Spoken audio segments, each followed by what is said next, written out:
Actuellement, nous disposons de 324 compétences en jeu.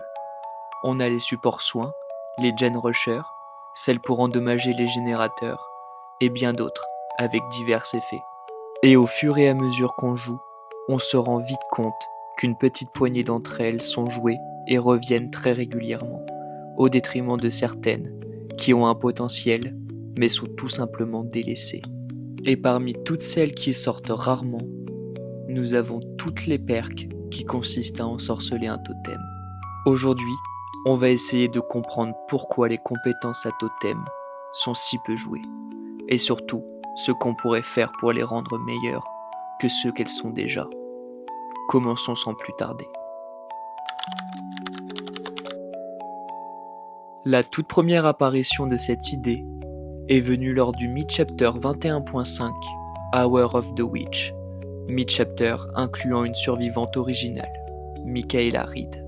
Grande passionnée d'art mystique et meilleure amie d'une autre survivante, elle a rejoint le brouillard avec une idée brillante, les bénédictions. Le concept est simple, vous avez à bénir un totem, ce qui aura pour effet de créer une zone d'effet de 24 mètres autour du totem. Tout survivant dans la zone bénéficie d'un effet commun. Le tueur, lui, peut éteindre le totem béni pour priver les survivants de leur avantage, en attendant que le détenteur de la compétence rebénisse un autre totem. Les deux premières compétences de bénédiction étaient Cercle de soins et Marche de l'ombre.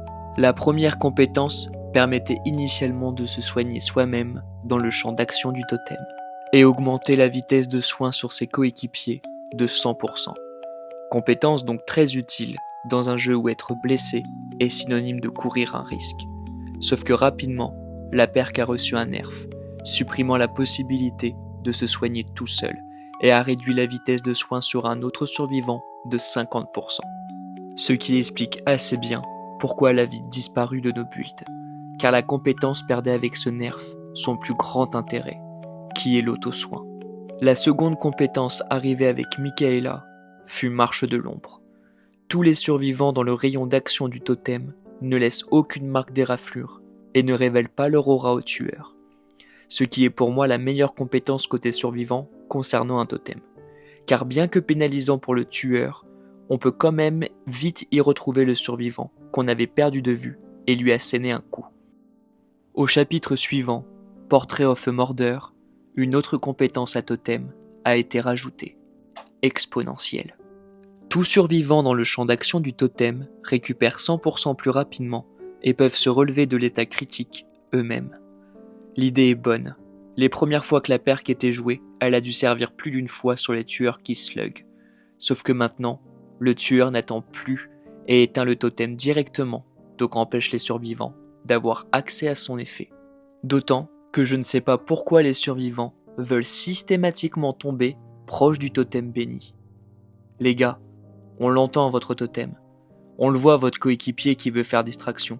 Forcément qu'on va l'éteindre ton totem. Après est arrivé avec le mid-chapter 30.5 incluant Alan Wake, la compétence Illumination. Compétence permettant aux survivants de voir l'aura des générateurs et des coffres. Donc une perk faite et pensée pour la solo Q.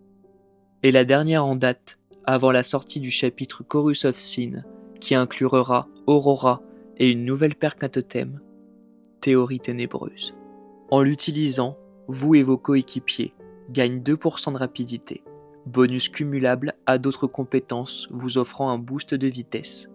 Perk avec un intérêt non négligeable, surtout combiné à d'autres. Et voilà, nous avons fait le tour de toutes les compétences à bénédiction disponibles en jeu. Alors maintenant, pourquoi ces perks sont très peu joués ? Il y a plusieurs raisons à cela. La première, c'est qu'elle exige un prérequis. Vous devez trouver un totem, le bénir, et prier pour que le tueur ne l'éteigne pas rapidement. Sinon, vous devrez repartir de zéro. Le souci là-dedans, c'est que tout le monde ne connaît pas par cœur les spawns des totems sur chaque carte du jeu. Pour rappel, il y a 5 totems passifs qui apparaissent à des endroits prédéfinis à chaque partie. Il y a actuellement à peu près 40 maps dans le jeu. J'inclus dans le calcul les royaumes et toutes leurs variantes. Donc on arrive sur 200 emplacements possibles à retenir. Mais ça, c'est s'ils spawnent constamment à un endroit précis sans jamais changer d'emplacement. Sauf que les totems ont 12 emplacements potentiels sur chaque carte, et c'est le code du jeu qui, avant chaque partie, décide de où sera placé les 5 totems, ce qui nous fait arriver sur 2400 points d'apparition potentiels. Autant dire qu'aucun cerveau humain ne peut retenir une telle quantité d'informations, et ça même pour quelqu'un qui est un vétéran sur le jeu. Ce qui en réalité vous laisse deux options possibles. Vous jouez au petit bonheur la chance en croisant les doigts pour en trouver un rapidement, ou vous vous équipez d'une carte avec la donne Silex aiguisée pour voir l'aura des totems proches de vous. Le deuxième problème, c'est les effets des compétences. Avec un tel prérequis, certaines perks à totems sont complètement inutiles face à d'autres. Les seuls encore réellement viables actuellement sont Cercle de Soins et Marche de l'Ombre. Aucune des plus récentes n'a su s'imposer.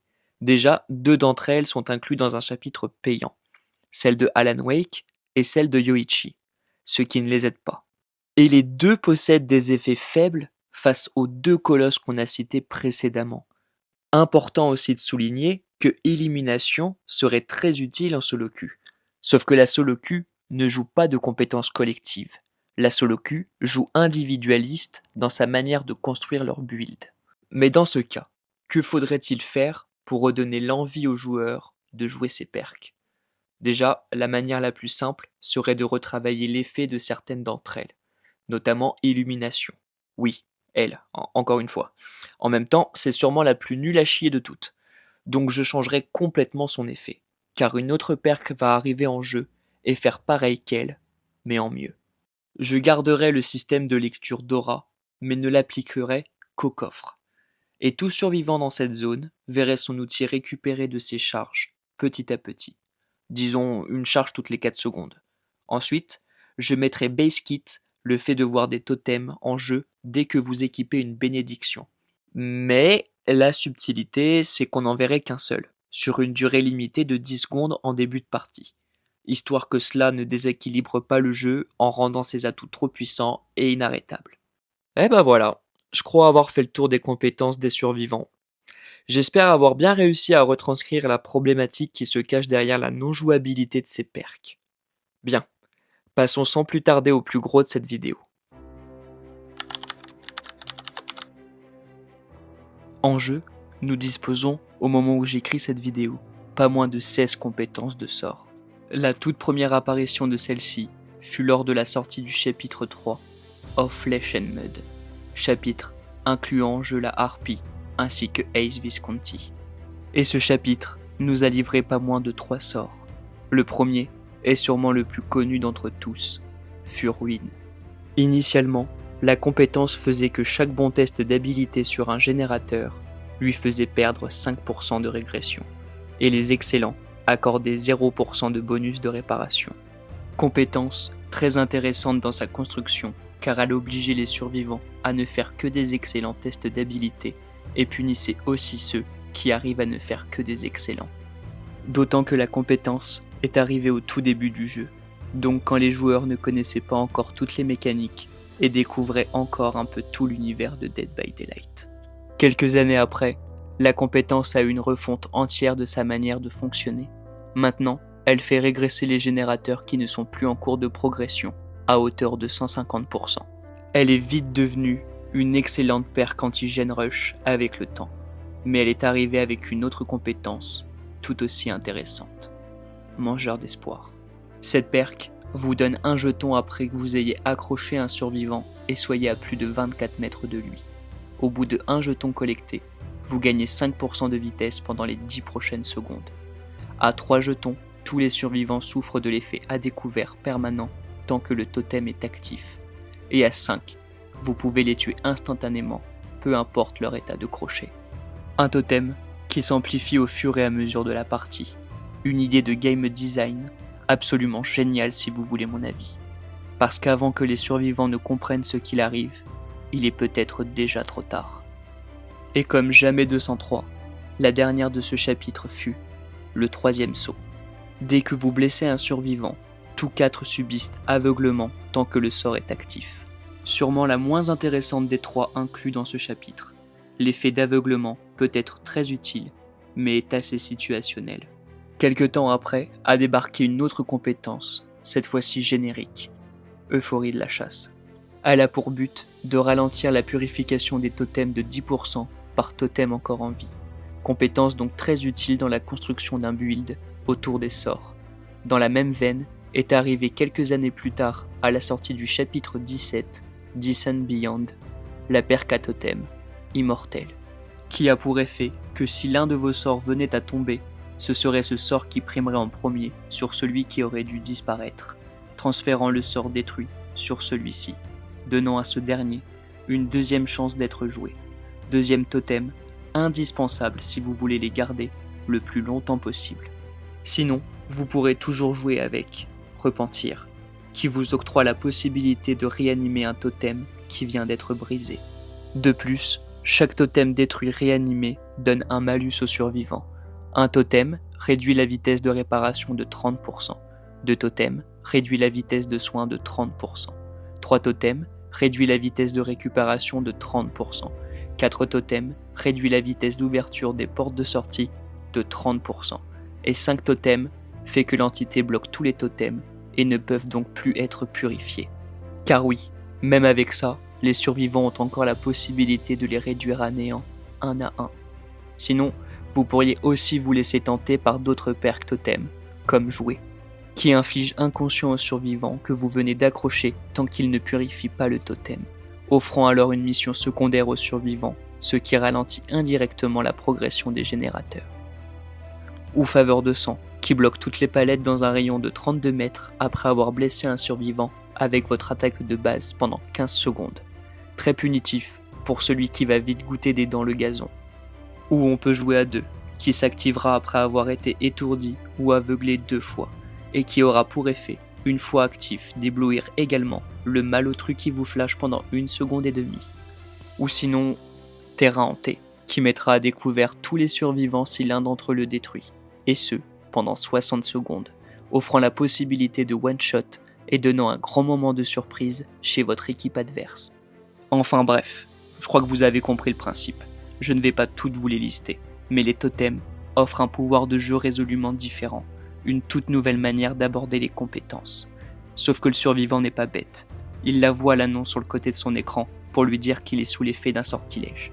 Et dans 95% des cas, ils ne vont pas chercher à vous laisser l'occasion de vous en servir, et vont chercher à le détruire. La raison pour laquelle ces compétences sont finalement peu jouées à côté d'autres compétences, comme Écho de douleur avec un pick rate de 27,75%, Poursuivant meurtrier avec un pick rate à 13,21%, ou encore le tour est joué avec un pick rate de 13,5%. C'est qu'elles sont facilement destructibles, et 2 d'entre elles sont indispensables si vous voulez les conserver le plus de temps possible. Il n'est pas rare, face à de bonnes équipes, de les voir tomber une à une dès les premières minutes de jeu, ce qui aura pour effet de vous laisser sans armes durant le reste de la partie. Alors que faire pour sauver les meubles ? Personnellement, je trouverais normal que la compétence Euphorie de la chasse soit inclue dans le kit de base de chaque sort. Ça diminuerait grandement les chances de les voir partir sans pouvoir faire quelque chose et libérerait un emplacement de compétence pour une autre. Cela ne serait pas trop abusé, mais ajouterait une variable non négligeable. Et pourquoi ne pas faire d'Euphorie de la chasse une perque à poursuite ? Tant que le totem est actif, dès que vous commencez une poursuite, vous gagnerez un bonus de vitesse de 10% pendant 1 seconde. Bonus cumulable par nombre de survivants actuellement en poursuite, ce qui lui donnerait un autre intérêt et mettrait d'autres d'entre elles sous les feux de la rampe. Parce que le vrai problème de ces compétences, ce n'est pas leurs effets, c'est leur destructibilité. Et finalement, après avoir parcouru les bénédictions, les sorts, leurs forces, leurs faiblesses et surtout leurs problèmes, je pense qu'on peut répondre à la question de départ. Est-ce que les totems sont une mauvaise mécanique dans Dead by Daylight ? Non. Et c'est justement ça qui est intéressant. Parce que le problème ne vient pas réellement des totems. Au contraire, les totems permettent de créer quelque chose que très peu de mécaniques dans Dead by Daylight arrivent à reproduire. Ils ajoutent une couche d'information, de prise de risque et de mind game. Quand un tueur joue un sort, les survivants doivent se demander quel est ce sort, où est le totem? Est-ce que je prends le risque d'aller le chercher? Et à l'inverse, lorsque vous jouez une bénédiction, vous devez réfléchir à l'endroit où vous allez installer votre zone d'effet. Vous devez choisir un emplacement, vous devez protéger votre totem, et vous savez que le tueur peut arriver à n'importe quel moment et réduire votre travail à néant. Et c'est précisément cette vulnérabilité qui rend la mécanique intéressante. Le problème, c'est que Dead by Daylight semble parfois avoir oublié une chose essentielle. Un risque doit être accompagné d'une récompense suffisante. Et c'est là que les bénédictions ont progressivement perdu de leur intérêt. Vous devez chercher un totem, vous devez le bénir, vous devez attendre que votre compétence soit réellement utile, et ensuite, le tueur peut simplement venir l'éteindre. Tout ça pour obtenir un effet qui ne justifie absolument pas tout ce travail. Du côté des sorts, le problème est presque inversé. Chaque effet sont extrêmement puissants, mais vous pouvez également les perdre quelques secondes après le début de la partie. Et si vous voulez réellement construire votre jeu autour d'eux, vous devez parfois sacrifier plusieurs emplacements de votre build, uniquement pour essayer de les maintenir en vie. Et c'est là que je pense que Behavior pourrait faire énormément de choses avec cette mécanique. Parce que les totems ont encore énormément de potentiel. On pourrait imaginer de nouvelles bénédictions, de nouveaux sorts, des interactions entre plusieurs totems, des compétences qui récompensent le fait de détruire un totem, d'autres qui récompensent le fait de le protéger, ou même des mécaniques qui obligeraient les survivants et les tueurs à prendre des décisions différentes selon l'endroit où les totems apparaissent.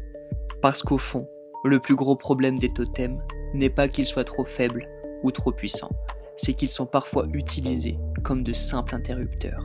Un totem est actif, on le trouve, on le détruit, fin de l'histoire. Et c'est dommage, parce qu'une mécanique capable de créer autant de tension pourrait faire tellement plus.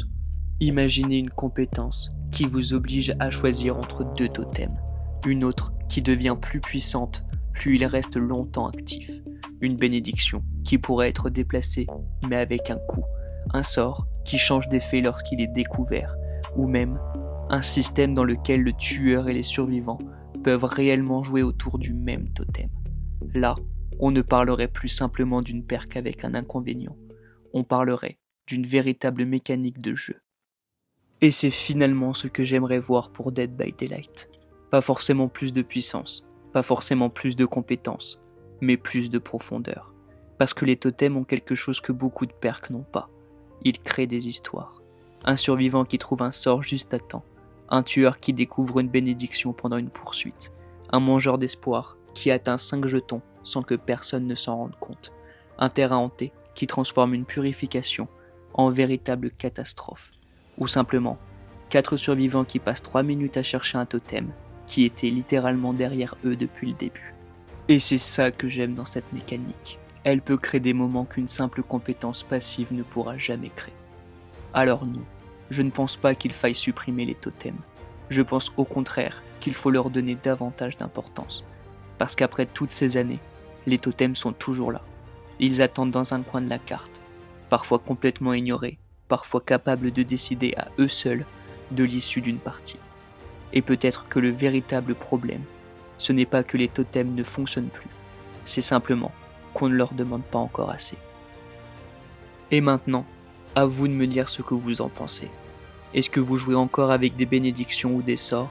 Et surtout, si vous pouviez complètement refaire le système des totems dans Dead by Daylight, qu'est-ce que vous changeriez? Dites-moi ça en commentaire. Et si vous avez aimé cette vidéo, pensez à vous abonner.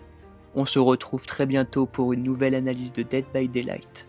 À bientôt, dans le brouillard.